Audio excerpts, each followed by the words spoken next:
I found my parents outside, elderly, shivering, standing on the porch of my home like beggars, while inside, my in-laws drank wine, laughed, as if they owned it all.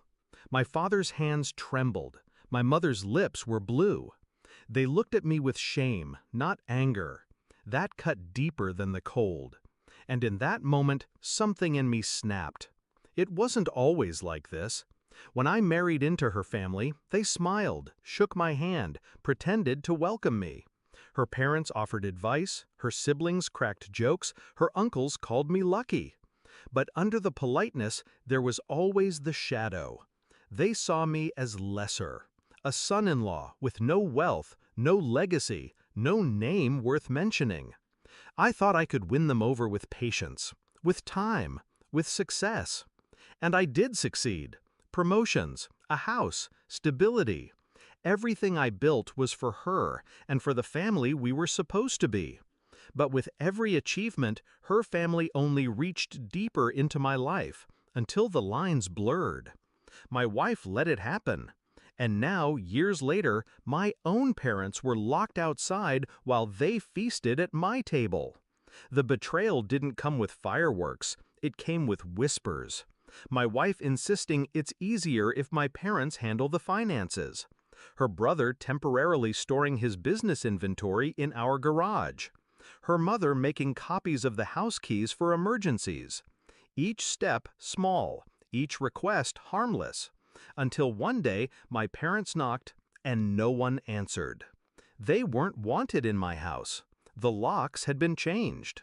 I didn't confront them that night. I didn't shout. I took my parents in, fed them, warmed them, and promised myself I'd never let it happen again. But rage without strategy is wasted, so I started planning, quietly, calculated.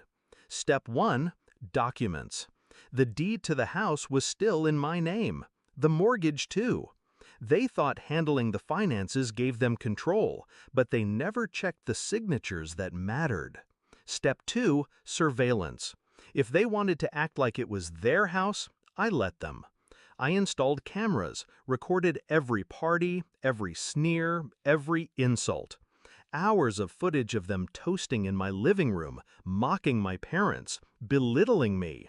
Step 3, timing. They had grown too comfortable, too loud, too entitled, which meant their downfall would be public. The chance came quicker than I expected.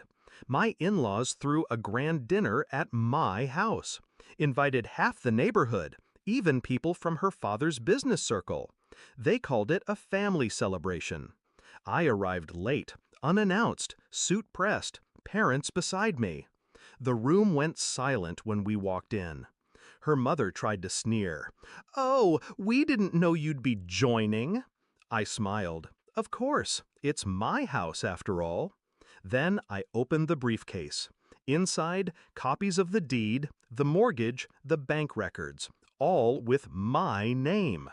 I laid them on the table like cards in a game I had already won. Their smirks faltered. I clicked the remote.